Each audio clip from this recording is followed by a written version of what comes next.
Estamos en una noche fría de 1606, pues es diciembre y estamos en época de Navidad. Unos hombres se van acercando al castillo Cheite. Se trata de un sacerdote que, debido a las múltiples quejas de los aldeanos del pueblo de Castice, ha decidido trasladarse hasta el castillo de la condesa Elizabeth Bathory. A este sacerdote le ha llegado una queja muy inusual. Una chica muy joven está agonizando en el castillo. Pero lo que más le sorprende es que al llegar, la joven ya estaba dentro del ataúd y lista para ser enterrada. Tenga en cuenta que lo normal era dejar que el sacerdote pudiera ver el cuerpo del moribundo para bendecirlo. Algo que le llamó mucho la atención era el gran tamaño del ataúd, y no pudo evitar cuestionar a la condesa cuando escuchó cuchicheos de que en realidad en el ataúd habían 3 cadáveres. Elizabeth se excusó y dijo que solo habían 2 y que podían enterrarlos juntos. Esto por supuesto dejó con un mal sabor de boca al sacerdote. ¿Qué estaba pasando en el castillo? ¿Y por qué chicas tan jóvenes morían repentinamente? Esas eran las interrogantes del momento. Si quieres saber más de esta historia y qué fue lo que realmente pasó, te aconsejo que sigas mirando bajo tu propio riesgo.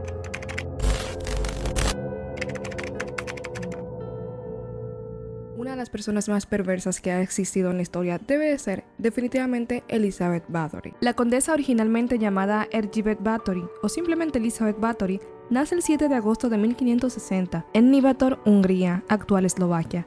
Descendiente de una de las familias más antiguas y poderosas de Transilvania, era hija de Ana y Jorge Bathory, quienes eran primos. Costumbre de la época casarse entre familias para mantener el linaje, pero que también provocaba todo tipo de enfermedades. Los Bathory eran de las familias más antiguas y prestigiosas de Hungría. Tenían tanto poder político como militar y religioso. Se identificaban en la época por un escudo el cual estaba compuesto por 3 dientes de jabalí, los cuales eran de plata. Esta familia húngara aristocrática era de gran influencia en la época. Los Bathory eran personas de mucho poder. Bathory era un apellido de renombre. Elizabeth era sobrina del gran príncipe y rey de Polonia, Esteban Bathory. También era familia de un cardenal y de muchas figuras de poder. Y aunque la verdad no era raro que las familias nobles de esa época sean un tanto sangrientas, la verdad es que los Bathory estaban a otro nivel. Tenemos desde un primo loco cuyo pasatiempo favorito era torturar personas en batalla. Él era muy amigo del conocido conde Drácula, un hermano alcohólico y muy violento, hasta una tía ninfómana asesina de esposos, adicta a acostarse tanto con hombres como con mujeres. Y ya se podrán imaginar que esto último la hacía hija del mismísimo demonio, porque asesino sí puede ser, pero gay, nunca.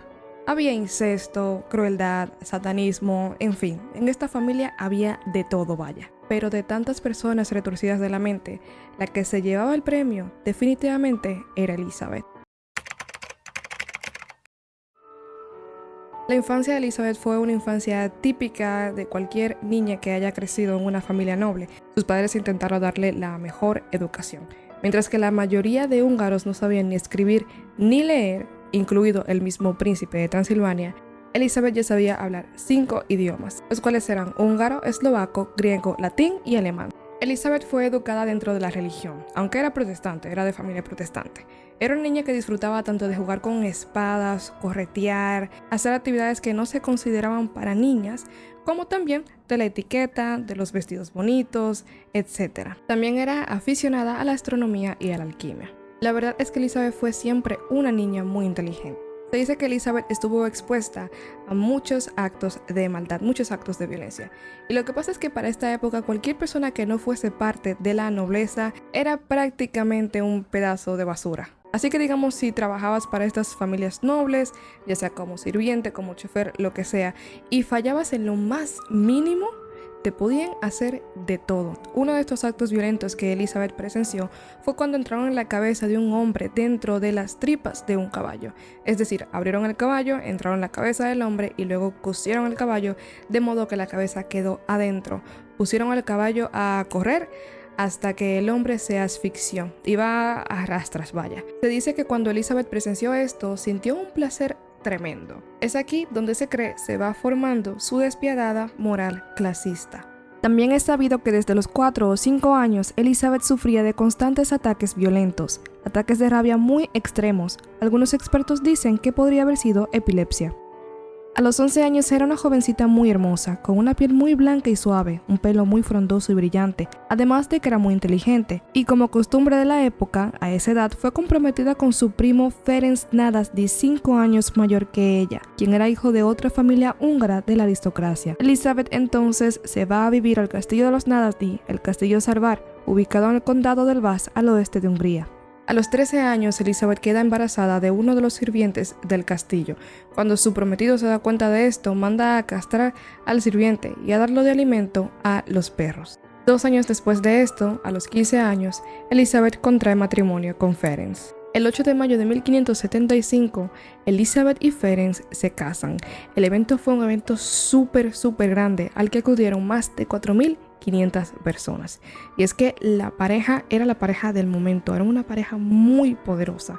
Juntos tenían miles de hectáreas, decenas de pueblos y decenas de castillos. Y por mutuo acuerdo es Ferenc quien adopta el apellido Báthory, ya que este apellido era de mucha más resonancia. Era mucho más fuerte, y esto es algo que le molestaba un poquito, le picaba un poquito a la mamá de Ferenc. Después de la boda, Elizabeth, su esposo, la madre de su esposo, Úrsula, la cual no tenía una muy buena relación con Elizabeth, y otros miembros de la familia Nadasdy se mudan al castillo Chaité, en lo alto de una colina. Este castillo se encuentra asentado justo en el pueblo de Chaité, que da nombre al castillo. Pasó directamente a la posesión del matrimonio como regalo de bodas junto con un feudo y 17 pueblos circundantes. El conde Ferenc era un militar conocido como el Caballero Negro por ser totalmente brutal y sangriento a la hora de acabar con sus enemigos. Dicen que incluso los solía empalar, jugar con sus cabezas, golpear brutalmente y un sinnúmero de cosas. Y es en 1578 cuando se puso al frente de uno de los flancos de la Real Armada húngara para pelear con los otomanos, así que se tiene que marchar a Viena. Así que durante la ausencia de Ferenc, Elizabeth se encarga de administrar todo lo que tiene que ver con el castillo.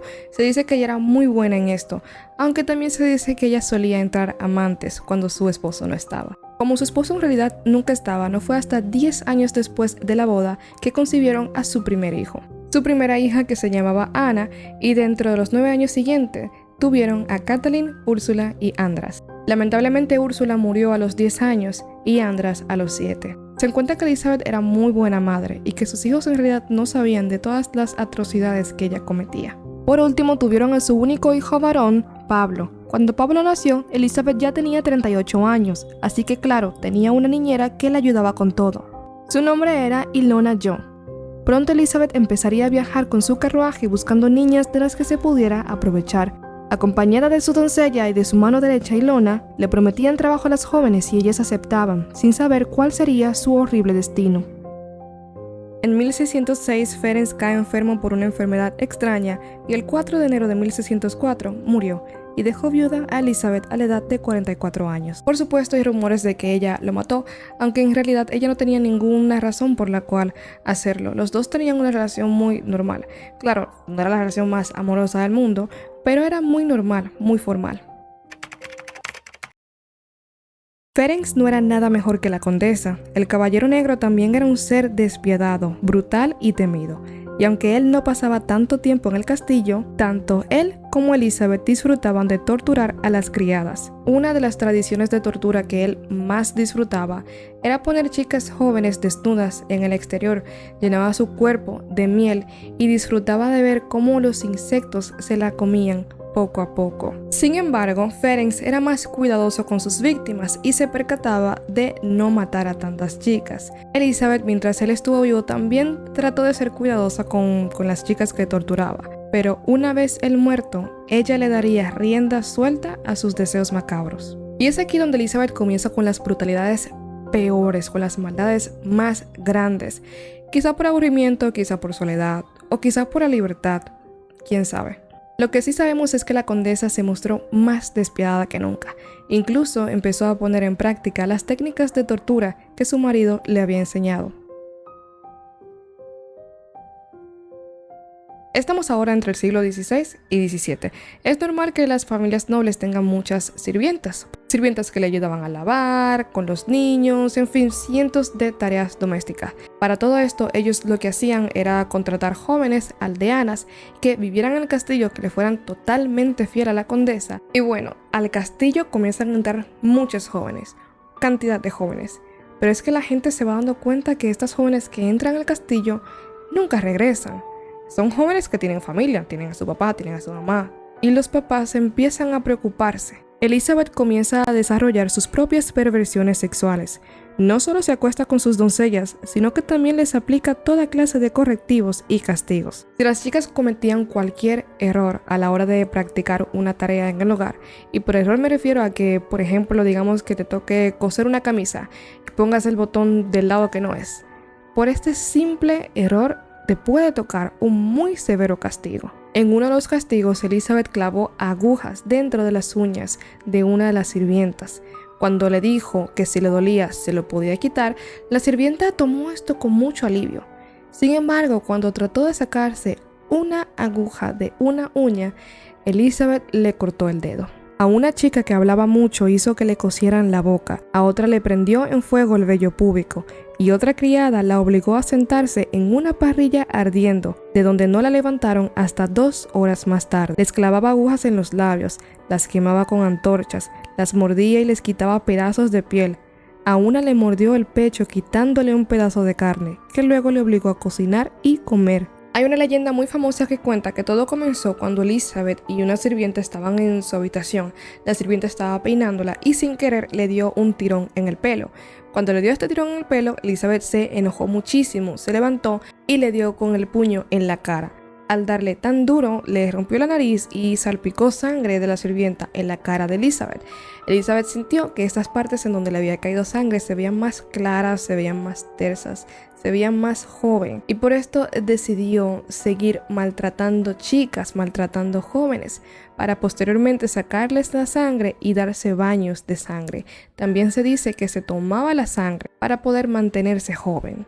Elizabeth ya estaba en sus 40 y tantos, y tenemos que tomar en cuenta que para esta época, 40 y tantos, ya era prácticamente ser anciano, y sobre todo para una mujer. Sin embargo, estas historias no están respaldadas por nada, son más leyendas que otra cosa. Porque la verdad, lo más creíble es pensar que Elizabeth creció siendo así. Elizabeth era muy violenta desde pequeña. El castillo era enorme y dentro de tanto espacio había una habitación, un tipo de sótano, que era el lugar preferido de Elizabeth. Pues se trataba de un lugar de tortura, con todo tipo de herramientas y artefactos para realizar cuantas cosas horribles se le pudiera imaginar a la condesa. Pero Elizabeth no hacía esto sola, ella trabajaba con varios secuaces de confianza, Weaver Fisco o el enano, quien le ayudaba a secuestrar a las jóvenes, Ilona Yu, la nana, el brujo Johannes y las brujas Dorothea y Darbolía. También estaba Katalin Benensky, quien se encargaba de limpiar y esconder los cuerpos. Durante todos estos años, estos cómplices se encargaron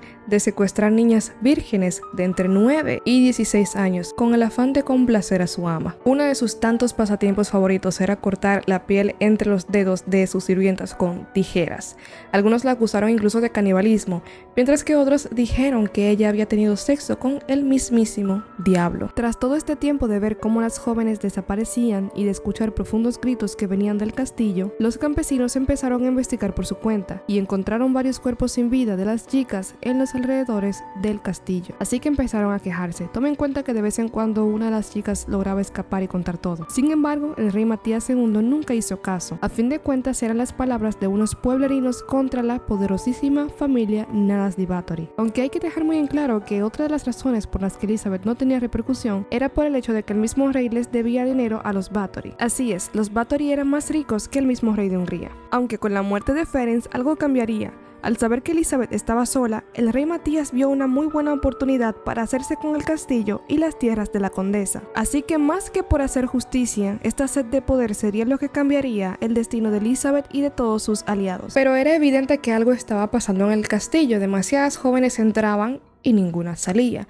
Este pueblo se convirtió básicamente en un lecho de muerte para las jóvenes aldeanas, así que los padres comenzaron a esconder a sus hijas y a mandarlas lejos, que salieran de ahí para que no les pasara nada. Cuando Elizabeth vio que se estaba quedando sin jovencitas, y ya no había ni siquiera jovencitas que secuestrar porque es que no estaban, decidió que era una genial idea abrir una escuela para jóvenes de la nobleza baja, en donde se le enseñaría etiqueta, protocolo, todo tipo de cosas que las niñas de la nobleza se supone que deberían de saber. Pero la verdad es que esta no era más que una excusa para volver a tener jovencitas a las que poder torturar y maltratar. Sin embargo, las jóvenes de la nobleza baja sí que eran más relevantes que las demás familias del pueblo, así que cuando lo mismo pasa con estas chicas, es decir, que entran al castillo pero nunca salen, empiezan las reclamaciones de parte de estos padres aristocráticos que movían tierra y mar para saber qué había pasado con sus hijas. Bathory empezaría a crear las excusas más cretinas.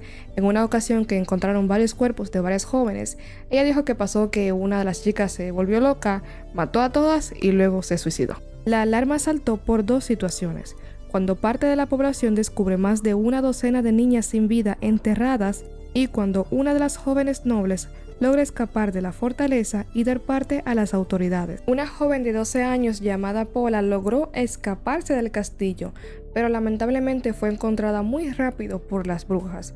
Las brujas la llevaron a donde Elizabeth nuevamente, a donde Elizabeth la esperó con una bata de seda blanca, y lo que hicieron con la niña fue algo tremendo.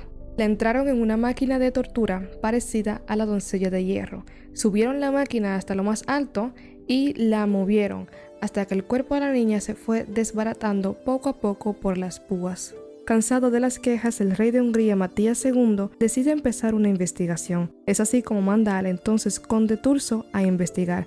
Este era uno de los asociados del ahora muerto esposo de Elizabeth y también se dice que primo de la misma. Thurso comenzó a recolectar docenas de testimonios de personas que aseguraban haber escuchado los gritos en el castillo, sirvientes que habían logrado escapar y personas que habían presenciado el putrefacto cementerio en el que se había convertido el patio del castillo.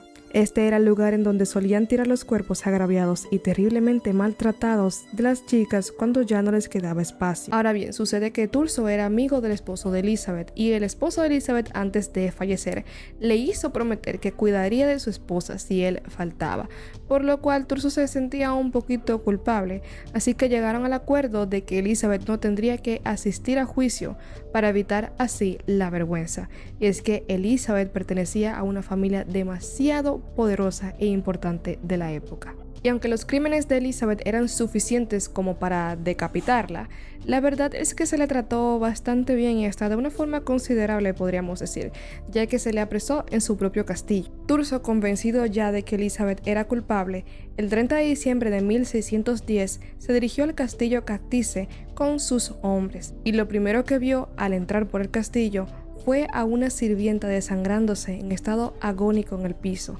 Le habían dado una paliza tan grande que se le habían roto todos los huesos de la ingle. Ya cuando entraron un poquito más en el salón se encuentran con otro cuerpo de otra chica muerta y otra chica que también estaba agonizando. Su estado era demasiado malo, tenía el cuerpo totalmente agujereado, estaba prácticamente más muerta que viva, así que ya no valía la pena llevarla al hospital. Adentrándose un poco más al castillo encontraron otras docenas de chicas que aún respiraban, también tenían el cuerpo agujereado y estaban cortadas por todos lados.